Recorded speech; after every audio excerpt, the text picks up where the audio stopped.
Timothy again. That's what, there we go.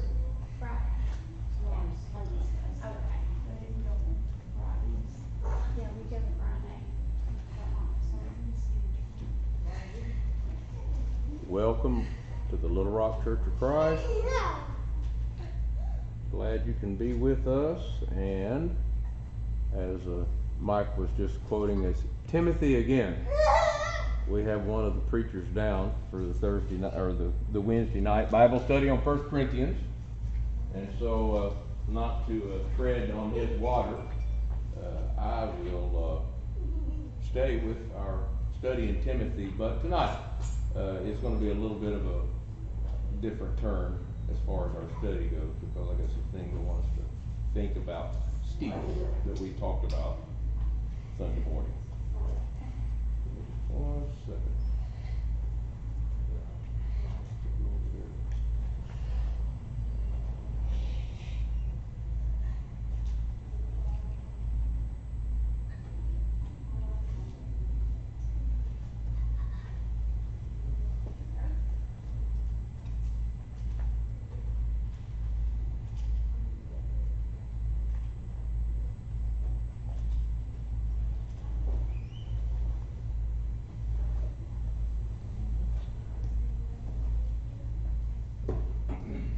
Hey, you made it after all. Yeah, he did. All right. Directions. Good.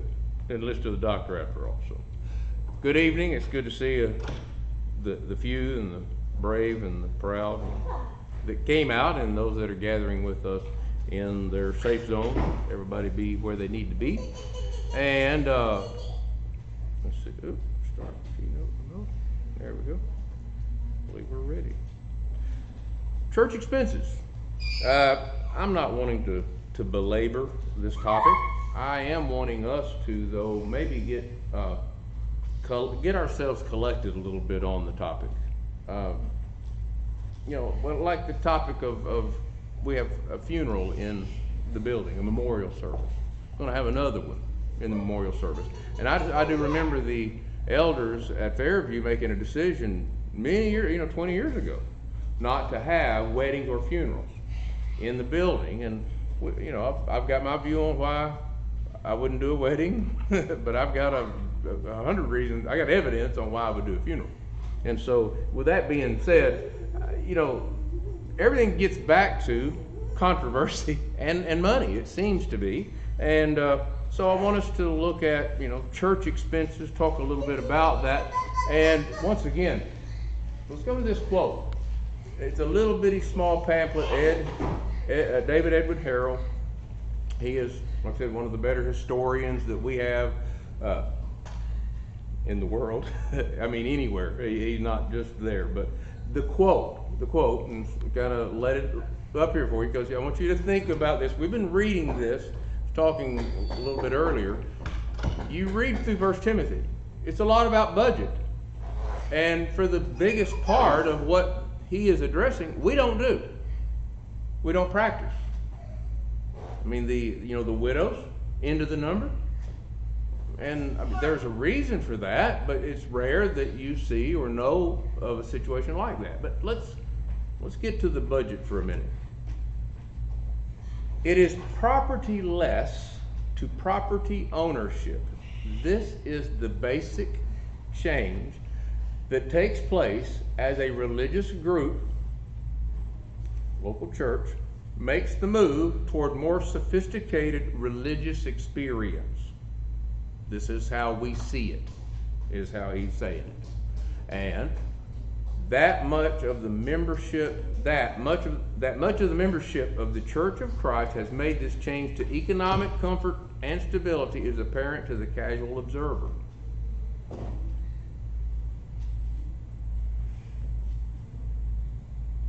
I'll try to explain that. We have developed the mindset, if you will, that something that will be in a religious experience, it's going to be in this building, around this building, and the money that I spend in my efforts of religious effort is in this building to fund and to maintain. Now, don't misunderstand me. We're a local group. You got to have a place. But I'm wanting us to understand how much the religious world, us included as a part of it, have developed this. The property ownership becomes actually the most significant thing of all. Why would a congregation in a town that had a building that would hold 500 people and they're down to 60, why would they keep the 500 people building?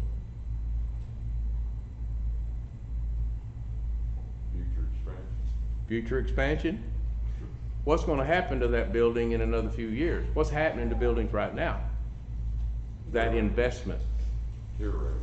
Deteriorating, falling apart, and it's time to, so the idea that once it's up and running, then that suddenly maintains us as we have group. It's kind of exciting for us because we're going to have to move, you know, unless they make something happen here, which I don't see it even feasibly possible, but it's okay.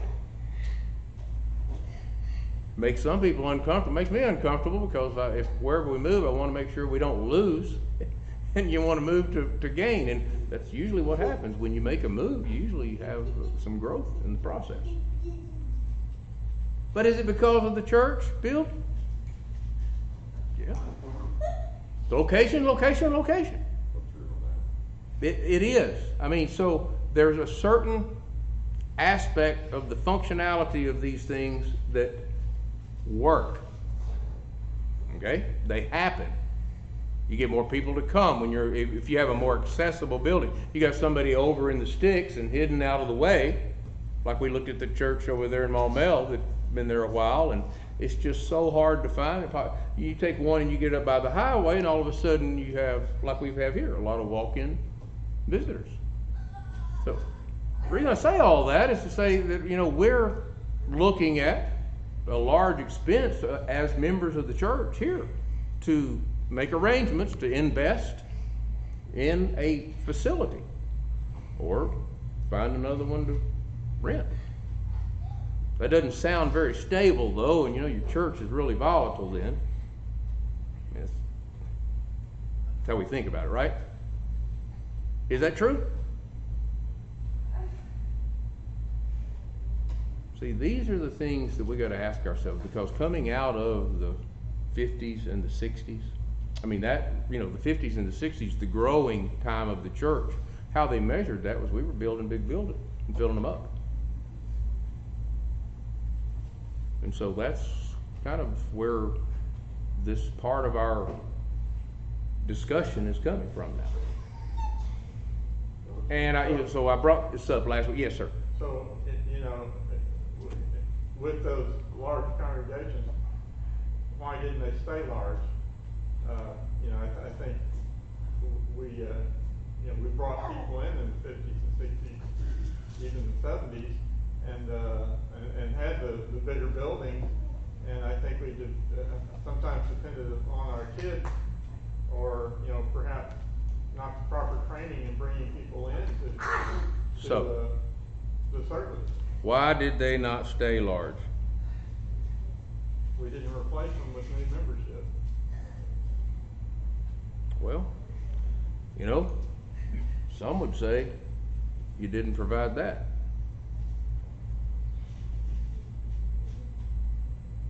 I think even those people are losing. Absolutely. Yeah. Because of the I guess you call them super churches. Super church. I want to be a super church. Well, I've heard of competing churches, Right. and I don't like that word. So let's take super church. A lot of people didn't like them. Some churches, they want to see your W-2 form. See Well, what you made a year. That's chapter 6 on the economic side of things, on the greed, and we're going to get to that. But the discussion now. So in 1 Timothy chapter 5, we're going to get to it in just a minute. Part of this, we're going to pick up in verse around 9. The entertainment banquet room, the multi-purpose kitchen, serving refreshments, building coffee shops, family life centers, basketball courts, and schools for secular education. Is that a part of the work of the church? No. And the mission, and I want to also bring forth the fact that language, we use the term, especially like the word fellowship is one of the most distracting of all, even among our brethren.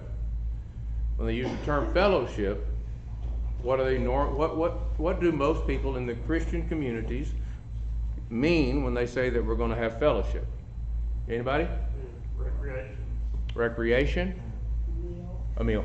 That's most of the time that let's go in here for a little fellowship, and that is a meal. So fellowship can be called a meal. You can get together and have a meal, and that's joint participation. That's what fellowship is. The Bible word for fellowship always is about this. It's the spiritual connection. And it was not the sports ministry to provide the ministry of recreational sports that create an environment that's conducive to becoming fully devoted followers of Christ by worshiping God. Now that's a little convoluted terminology, which the game didn't have anything to do with worshiping God. But what about the relationship that might be formed on the softball team? That's positive, isn't it? So it's good for Christians to get together socially and recreationally, but the contribution of the saints for the work of the church or the work of the ministry is not to the revenue source for such gatherings. But it became that in the church, continues to be that, and many churches, we start trying to figure out what to do with that. Especially, when COVID came, they were completely, without use. Well, I think an important one about all that, about your secular, because I've been with the Conservative Church of Christ and seen what they've done, is the Bible states the Word shall bring them in. And that's what Jesus wants. He wants people that want to love the Word to bring them in, and not some secular thing. Jesus says the Word will bring them in. But, what did you just say? We had the big churches, we filled them up, and they emptied. I remember in the 80s, a flyer that came to my desk, and it was how to do church in the 90s. And it had a plan. It was much like I would receive in the business community, where a man would sell me a package of advertising, of how to go about advertising to get the maximum people in your place. That's what it was. How to do church in the 90s. And you know what the list was? I didn't bring it tonight, but you know what the list consisted of?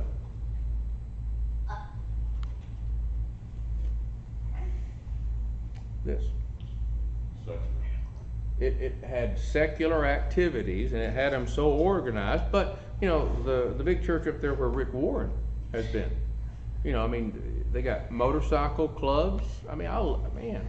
If I was going to pick one, guys, I'd go up there with them. They got some neat stuff. But what we're saying is the diversion of energy. And let me say this about how to do church in the 90s, that in the late 2010, they came out, and I appreciated it so much. They came out with a book, basically, and said it doesn't work. That's what they said. And they said almost verbatim what we would say, and that is that if we brought them in with the motorcycle club and the Saturday night couples night club, walk in the park, and all these various activities that brought them in, that you just had to keep building bigger to get them to stay in. Anybody remember Jim Baker? Where did he get his trouble? Where did he get into his trouble? What was the big thing? Remember? Can't remember the name of the place now. He was building an amusement park. Oh, yeah. I went to Disney World in 1981. They had 3 parks. How many they got now? Why? 3 was plenty. Right? No.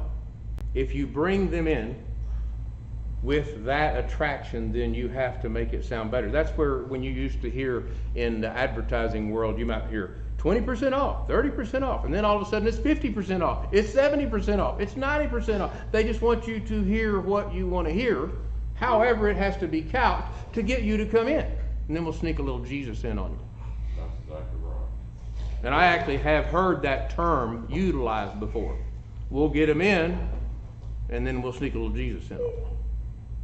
For example, Bait and switch. Church of Christ business meeting is one, build the congregation up, that, well, we're gonna have fish fry. And I asked them, I said, well, how many times y'all done this? How many times have you had this fish fry?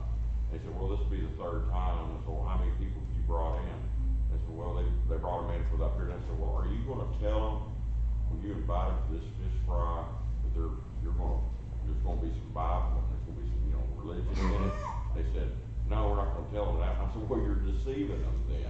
You're not telling them, then you're springing it on them when they get here, and that's just, it's just, I said, you've done this 3 times, you haven't accomplished anything. He said, basically, when you What if it worked though? when you repeatedly do the same thing over and over Yep. again, and it end up expecting a different result, that's pure definition of insanity. What if the fish fry worked?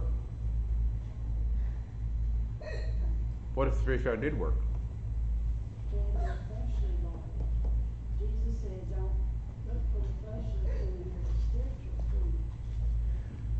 All right. Okay. That's why we keep talking, because we just talk all the way out of what we need to get on the floor. And there is a prohibition in the Bible about the use of funding. And so I'm going to challenge us in a couple of places at the end of this reading, at the end of this study, for us to think about some things as well. So, verse 9, do not let a widow under 60 years old be taken into the number, and not unless she has been the wife of one man, well reported for good works, if she has brought up children, if she has lodged strangers, if she has washed the saints' feet, if she has relieved the afflicted, if she has diligently followed every good work, but refuse younger widows, for when they have begun to grow wanton they against Christ, they desire to marry, they have having condemnation because they have cast off their first faith. Continuing in verse 13. And besides, they learn to be idle. They learn to be idle, wandering from house to house, and not only idle, but also gossips and busybodies, saying things they ought not.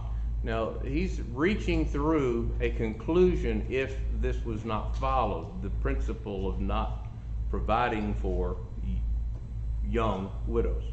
For I desire that younger widows marry, bear children, manage the house, give no opportunity to the adversary to speak reproachfully, for some have already turned aside after Satan. If any believing man or woman has widows, let them relieve them, and do not let the church be burdened, that it may relieve those who are really widows. That is the admonition. The younger widows that were to be refused, there was the absolute requirement of the family to take care of them. And not only for the family to take care of them, but don't let the church be burdened. Don't let the church pay for it. Don't let the church be charged the needs of the familial indigent widow. That's what it means. And that text there is one that I think is very convicting for all of us. I cannot allow the church to pay for the needs of my familial indigent widow. That's easy.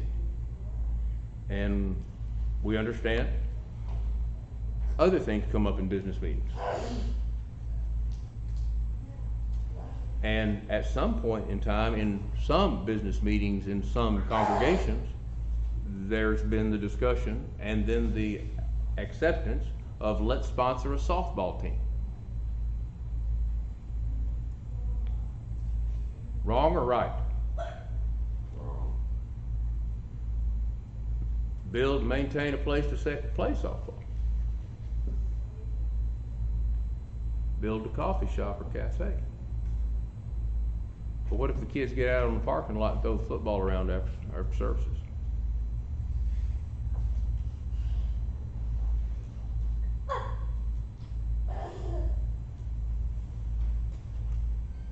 Well, there's not no church contribution going to that. As long as the church didn't buy the football. Right. The church is not being charged. I mean, it comes down, and I know it seems a little bit academic, but it comes down to who's paying for it. So for us, and I have had, we've been having some discussions with some of our brethren over Pinnacle and having some really profitable discussions. Very few things that we would, we got things to talk about. But I was talking about their curb appeal versus our curb appeal. And this is what we were talking about, is what people feel and see when they come in to your building, to your church. This is us. Here we are. And so, and it's the reason I'm doing this is so to get all of us to see. As a conservative Church of Christ, you got your water fountain over there, you got your restrooms over here, and sit down there and be quiet. And here's your Lord's Supper container. We don't do that. But what I'm saying is the reception that we have to our building. What many people have done is they've made a lady that takes names and puts stickers on people's names on their shirt. Is that wrong? Is it wrong to have somebody that's set up at the front and to write out stickers, and that way put stickers on so we know everybody knows their name, especially if you're dealing with relatively new congregation or new converts? Anything wrong with that? Not a thing. Not a thing. See, you see how hard we think. Can you bring a Yeti, a Sonic cup, or a bottle of water into a Bible study? These are all the hard questions.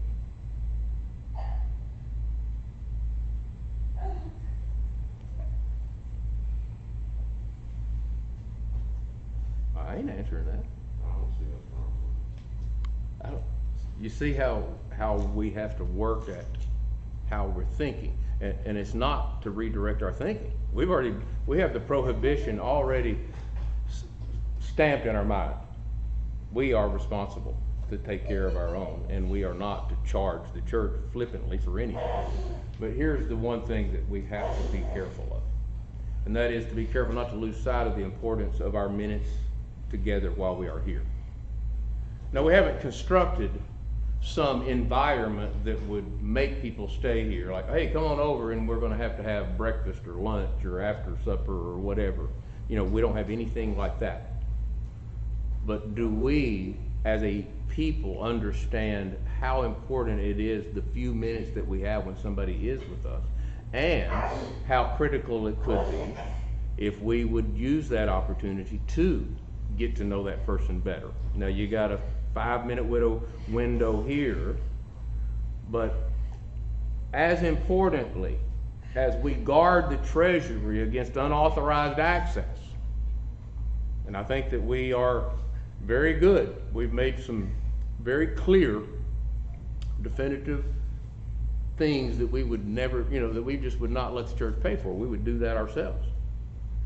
But we have to be equally as certain. And what I'm saying that for is because how Timothy is being addressed in this text of the relationships that he is supposed to have with the brethren. To never, ever be in such a disposition that we don't think that we can stop while we are here, settle ourselves down with someone, hang around for a while, not be in a hurry to leave, and to spend as much time as we possibly can getting to know someone and getting an opportunity to study or whatever it is that we can do to maybe help in our ability to know one another. And so, I mean, I was going to walk off now and let y'all talk about it. But there's questions that I think are important to ask. And they are the fact that we should be careful ourselves at how we approach people when they do come and they don't understand. And are we being the kind of inviting humans, brethren, Christians that we ought to be? Now, in regard to the loaves and fish, here's how we see, here's how I see 1 Timothy. Timothy comes in and he has these rules. I mean, this is the order. And he's in him, in chapter 5, don't rebuke an older man, but exhort him as a father, older women as mothers. This was last Sunday morning. Honor widows. So this is, who are really widows, this is talking about pay. Now, the day that Jesus saw a bunch of human beings suffering that were coming out to hear the gospel, he fed them. Now, he miraculously fed them. He didn't create a feed the hungry that are following after, that are coming to a gospel meeting. In fact, he did what the next day when they returned? Remember, they chased him down. They wanted to hear his message. And it became late in the day. They had no food. And he took care of them. The next day when they came, and him knowing them, what was the difference? What did he say? Yeah. You seek me not because you saw the sign, but because you ate the loaves and were filled. How do you make the distinction between that? Jesus did. So if you're in a church and you're going to build and maintain a soup kitchen to bring people in based on what Jesus did, are you ready to push them out when they're the first ones in line on Sunday to get a free meal? Huh? You see how Jesus dealt with that? We don't use that same principle when we're trying to do a, quote, fellowship hall. And Peter, when he, at the gate beautiful, and they had just taken up, no man said that all their possessions were their own. You know, look over in Acts chapter 2. And then no man said that their possessions were their own, and they sold their possessions, and they laid it at the apostles' feet, and they distributed so everybody had what they needed. Peter goes in to the temple, and there is a man lame from his mother womb, and he's wanting money. He's asking alms. What did Peter say? Hey, you're a poor guy here. What did he say? Silver and gold I don't have. So it wasn't about the money. He said, here's what I've got. And he communicated what he had. And so everything in this, and you get back to Timothy, we understand that he's given us the word. Exactly how it was demonstrated in the book of Acts and in the life of Jesus. Dennis, Yes. in the time when Jesus walked the earth and then the disciples, the apostles later on after him, the miracles were used to show that they were from God. And Christ was doing the same thing when he fed the multitudes. Right. He was showing that in that particular instance, along with many other instances in different ways, that he was from God. And it was a sign that confirmed, but and then the illustration to that is that how easy it was for an act of compassion that provided a physical need turned into the motive for what they now were doing. Do you see the danger? And so I understand better what Paul is writing to Timothy about, why he's writing about this money so much. He's going to get into it even more here. But we just read about when he said the younger widows, he said some have already started. He said don't pay them, give them something to do. Put them to work. That's what he said. Because if they're idle, if they're just sitting around, then they're going to start doing this. And some have already started. I mean, this is how he talked. And it was one of the purpose is to not be idle. And so we remember that. And we're not to burden the church. It's directly stated we can't charge the church for those needs. Where did I get to? Right. The church must relieve those that are really widows. And oh my. Hey, Dennis? Yes. A point that's kind of off point, but it's in the scripture here. But in verse 16, it talks about if any believing man or woman, and of course that's a conjunction and they're independent clauses, Yep. has widows, let them, let them relieve them and do not let the church be burdened. In relation to the eldership and children, the phrasing is somewhat the same. If any believing man or woman have widows, does that mean they have to have more than one widow before they can relieve them? I see where you're going and no. Okay. Right. Well, I hadn't thought about the in the same way with the eldership, how could you have phrased that? Because if you just, instead of saying children and said child, you would have had the argument that, well, if you have more than one, child. if you got two Yeah. children, then you're not qualified because it just says if any man has a child. Right. Yeah. Yeah. I believe it. I got my reasons, and we try to hang in there. Hopefully, we'll see. You put children in there because for qualifications of elders. The reason why you put children instead of child, you cannot resolve disputes between your children. Mm-hmm. You're not going to resolve no disputes between no adults and no church. Well, that's the question: is does it mean more than one child? Does a man that serves as an elder have to have more than one child? I think so. Well, that's what you and him, y'all have, after services, y'all have that discussion. Interactions and distinctive responsibilities, the prohibition, and Adrian, we'll get Adrian in here too, because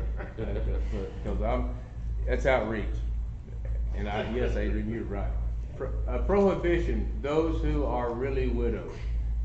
The assessment and the protocol, avoid greed, and don't compromise temptation. I mean, that's the whole point of this interactive of responsibilities and making the church leadership, the Holy Spirit is saying no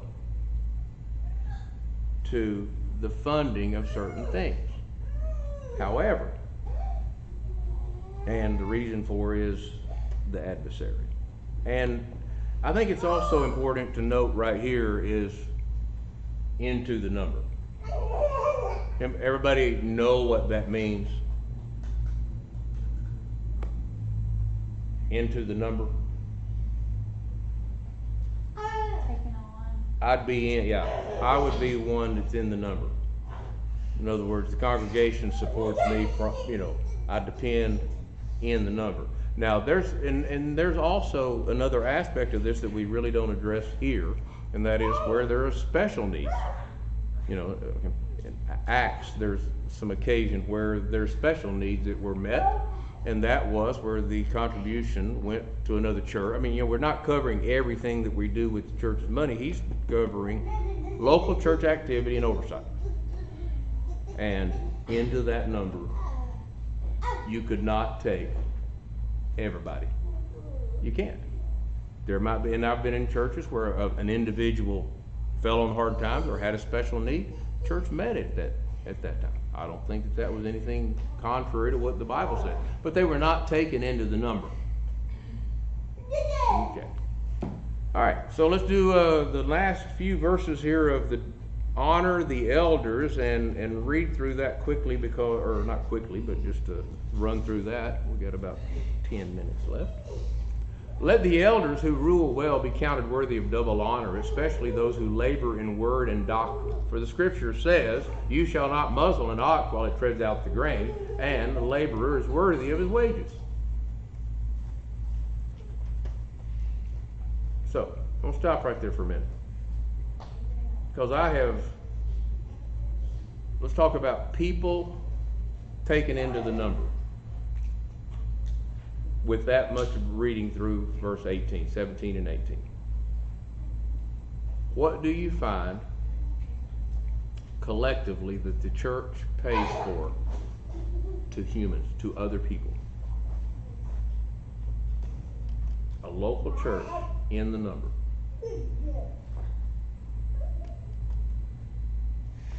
You have evangelists. We have evangelists that are being supported, and we've got Bible for that. Now we have elders who qualify for support, and we have certain widows. What had each one of them, either with the widow, done through her life, and I would assume still doing, but just in age, what were they doing that were in the number? What was the requirement? Laboring in the Word. Laboring in the Word. So, I just think that it's important because we have a lot of activities around a lot of churches, and you wonder, when you're the maintenance crew for the basketball court, where that falls in. Oh, sorry, let's go back. Let's pick back up. At the end of verse 18, we had, the laborer is worthy of his wages. Do not receive an accusation against an elder except from 2 or 3 witnesses. There, Timothy is being told specifically, don't let one narcissist come in and start weaving you around. Those who are sinning, rebuke in the presence of all, that the rest may also fear. Timothy is, think of, we've already read through his responsibilities, but he has to come into a very difficult role of responsibility. I charge you therefore before God, verse 21, and the Lord Jesus Christ, and the elect angels, that you observe these things. And here's the deal about preaching: without what? And don't do anything with partiality. I'll tell you something. If you are in a party spirit church and you do what you are told to do here by the Holy Spirit, you're going to have a hard way to go at times. Because if you're in a party spirit, you need to be on the inside of that party, or you will be out on the outside. So, do nothing with partiality. So he's got to be consistent, calm, do not lay hands on anyone hastily, nor share in other people's sins. Keep yourself pure. And then that familiar passage, no longer drink only water, but use a little wine for your stomach's sake and your frequent infirmities. What do you think that was? Everybody know? Everybody need a thought about that? Why was Timothy being instructed to drink some wine? Because he needed to, for his infirmities. Why do you think that he wasn't drinking any wine? Because of what it was associated with. And he knew the distinction and the drunkenness and the dangers of it. And Paul was in that, if I could preach this sermon, if I could take every one of you to a third world country, to Kenya, and we could go worship, this sermon would be so much easier to preach. And everybody would have such a greater understanding. So, no longer drink water, but use a little wine, for your stomach's sake. Use the wine for your stomach's sake. It's medicinal, and your frequent infirmities. Some men sin, and then here's this last part about him telling Timothy how it's going to be. Sometimes you can see men's sins very clearly, preceding them in judgment. And some men follow later. Likewise, the good works of some are clearly evident, those that are otherwise cannot be hidden. Some sins will be known later. Others are clearly evident. So the double honor, elders, support the work. That is, when we look at what we are doing together and how we are going to do it together, how we are going to accomplish these things, we are going to do so by supporting the work. And that is without prejudice, without partiality, not impulsive, don't share in sin, take care of our health, be servants.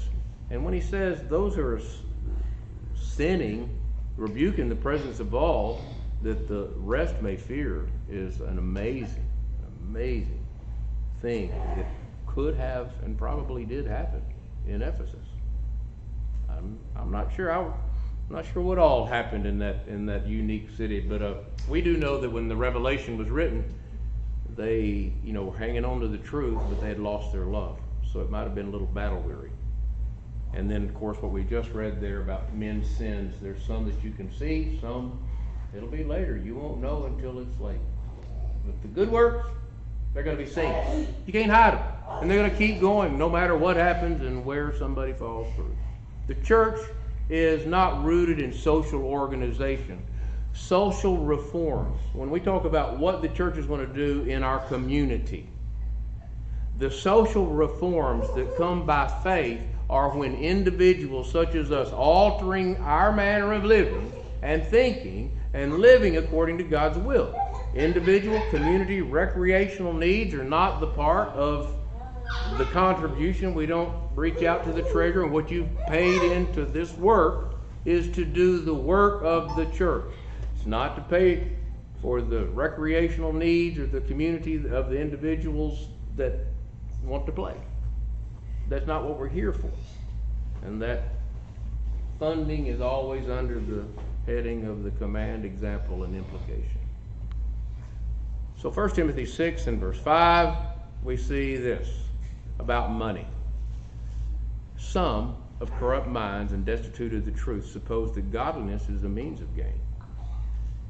You behave this way, and that's how you're going to see all the money coming in. It's not how it works. Some spread a false teaching, and they do it, and it's a way of making a profit. 2 Thessalonians 3:6. Not everybody, both individual and collectively. Keep away from any brother that lives an undisciplined life, not according to the traditions that they have received in us. Relationships. We're going to conclude here. Relationships we have and responsibilities. We have them in the church as spiritual relationships. We have them in the community, social relationships. Every one of these will cross over in some way or another. The church, the community, maybe the business. We are all citizens of this particular country here, in this fine state, in the home, familial responsibilities. Everybody has responsibilities. They are distinct. They need to be recognized that way, but the one thing that we must truly recognize is the purpose is to build up through the church, through us as individuals. That is, we put every part into place. That puts us, for me and you, recognizing our individual responsibility. We don't have amenities here to attract or to make a visitor be wowed by the neat appearance of our foyer. We don't have that. All we have is you. How do we measure success? How do we measure success? I think it is measured when we serve God acceptably, according to His will, according to His way. May we carefully utilize the things He set before us the way that He would have us.